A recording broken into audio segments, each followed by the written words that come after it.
I am prone to think some really intense and weird things.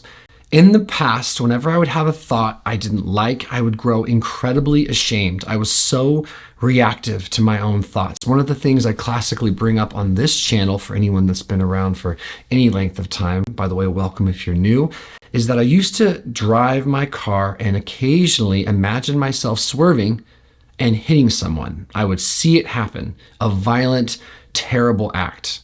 And I would respond to that thought with tremendous guilt, like absurd, self-punishing guilt. How could I think that? What is wrong with me? I'm a piece of shit, constantly looking for confirmation that there's something bad or wrong about me. Stress, stress, stress, stress, stress. I need relief, I need relief, I need relief. Often for me, that was me getting drunk all the time. It sucked.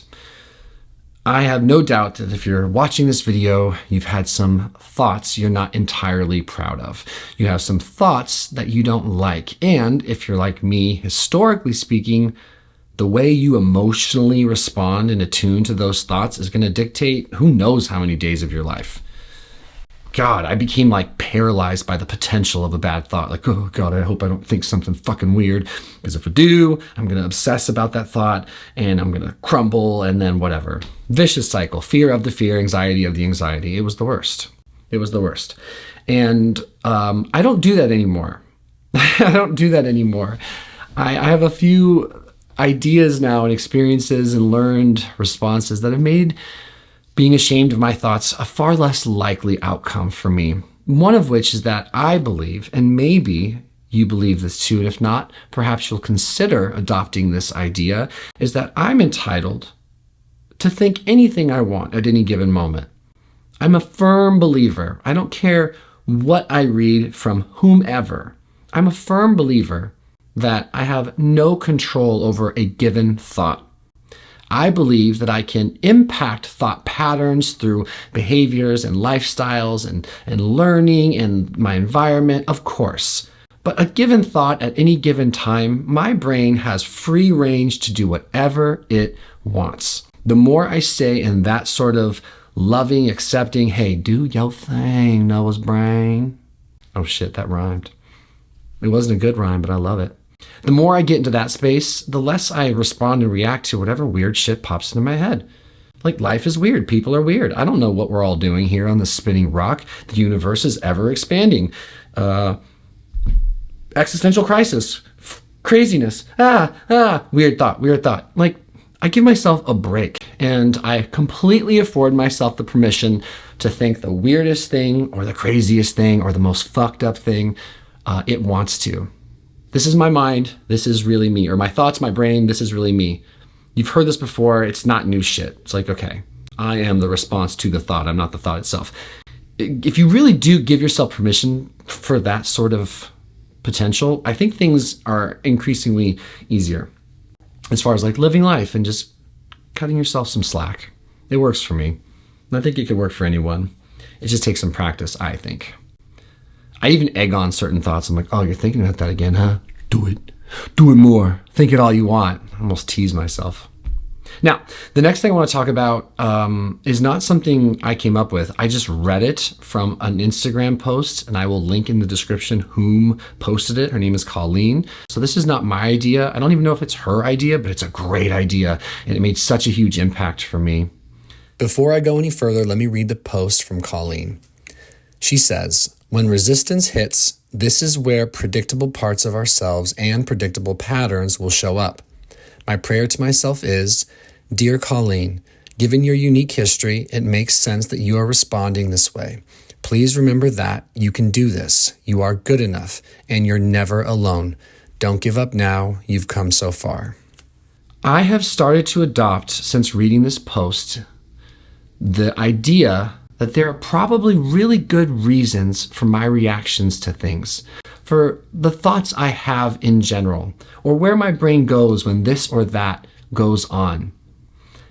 The complexity of our brains, of my brain, my individual brain, relative to my genetics and epigenetics, relative to my childhood and my traumas and my environment and environments and my experiences, coupled with the endless lineage that I come from, and who knows what they've experienced, it all leads to a very, very complex organism. I'm a complex guy, don't you know? When I read in her posts, and I'm paraphrasing, but when I read that there's probably a good reason for, I think she was speaking to herself, her responses to things, or how she thinks, or why she gets scared, or why she gets anxious, or why she reacts, I guess. And then in my reaction, when I think about my own life, my thoughts, and then my associations, I'm like, damn, what a nice way to think about things. What a really reasonable and kind way to think about things. Why don't I approach any situation or negative emotion, fear, stress, whatever, with a little more understanding for myself? Why don't I give myself the credit that there's probably a good reason this is happening? It really lends itself well for me to just look into it, like explore it. Don't freak out over it, ideally. This is not you, but this is like me saying to me, like, hey man, don't freak out. There's probably a good reason that when that guy looked at you that way, you responded the way you did. You got nervous, you got anxious, you started feeling threatened, whatever. You had weird thoughts like, he doesn't like me, I need to prepare for battle. There's probably good reason. And why wouldn't I afford myself that understanding or that perspective? I've been reading a lot, which is super fun. I've never been a reader. I used to think I don't like to read. No, I don't like to read hungover. That wound up being the truth. I don't like to read when I'm hungover. And I was always hungover. So I thought I don't like to read because I'm just fucking tired. I don't know why I'm cussing so much. I'm working on that, actually. Excuse me for that. But one of the things I've been reading is from the book 12 Rules for Life by Jordan Peterson, a very famous psychologist. He's got a lot of great things to say. I'm learning a lot from him. And one of his chapters has to do with treating yourself like someone you're responsible for taking care of.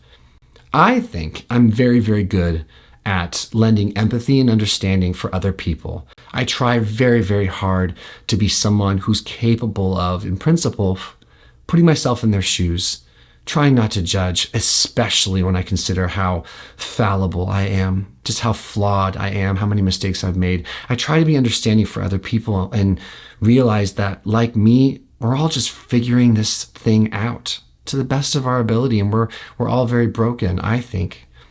And so if I'm going to approach other human beings like that to the best of my ability each and every day, why wouldn't I afford myself that exact same approach? Why wouldn't I afford myself endless real estate to grow and learn and progress and recede as pertains to my thoughts, as pertains to how I react to things?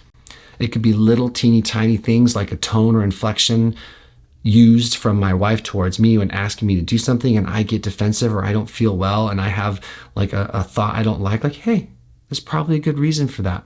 Let's learn about it. Let's explore it. And it could be something like that, or it could be something far greater. I don't want to be someone anymore who falls into a pattern of looking for confirmation that there's something bad or wrong about me, namely because it hurts. And secondly, because it makes me very ineffective at just living life without seeking escape. I want to stay here. I want to stay present. That's my number one goal, is to stay here with you in real time, not live a life of consistently running away. That's just something I've done a lot of, and it hurts. I don't like being in pain. And it's particularly exhausting physically, mentally, emotionally, and spiritually to be constantly in pain at your own hands, to be the reason for your own pain, so to speak. And so I loved that post. I loved that consideration. There's probably good reason I'm thinking and behaving this way. Now, to close this whole thing out, and perhaps this is stating the obvious, but let's go ahead and state the obvious. I am responsible for my actions. I am completely responsible for my actions, but I am not responsible for my reactions and my thoughts internally. How I respond to them and what I do about them, sure, of course. How I influence my thoughts by whom I spend time with and my lifestyle and my habits and my development and my growth and my virtues and my disciplines and my behaviors, yes, they influence thoughts, but I'm responsible for my actions, but I'm going to continue to give myself as much time, space, energy, and opportunity to grow and learn from my thoughts and my emotions. And it then leads to much more sophisticated, productive actions for me. None of which is possible unless I personally am sober, because I'm an alcoholic. And as an alcoholic, if I'm in active addiction, everything is insane. But sober me, in recovery me, energy-driven, clear-headed me, who drinks like coffee instead of booze, this guy can grow. This guy can develop into a worthwhile person today. Yeah, heck yeah, good video. High five, Noah. I really enjoyed sharing that with you. I hope you're doing okay. If you are, that's wonderful. Enjoy it. You're worth it. It's great. If it's anything like my current state of feeling good, it's come at some cost. So enjoy it. That's wonderful. And if you're struggling, be brave, hang in there. Please get support. That's what I did and continue to do. I don't know how to live life on my own. I don't know often what's best for me, but I do know that there's a lot of collective help and wisdom and support out there for us people out here doing our best. If you guys ever want to talk, I have a Setmore account, first link in the description below. It's a scheduling link. It's a paid service, and it helps support me. It gives me the opportunity to be of support to you. I love chatting with you guys from all over the globe about whatever may be on your mind. It's very, very enriching for my life. Thank you for being here. Hit me up in the comments. If you've never commented, share something. It could be a question. It could be a thought. It could be an update on yourself. Anything that was spurred from this video, that'd be fun. I think engagement like that is cool. It's like so cool. And I'll see you guys in the next video. I'm grateful you guys are here, and I'm humbled by you spending time with me. Thank you so much. We'll talk soon.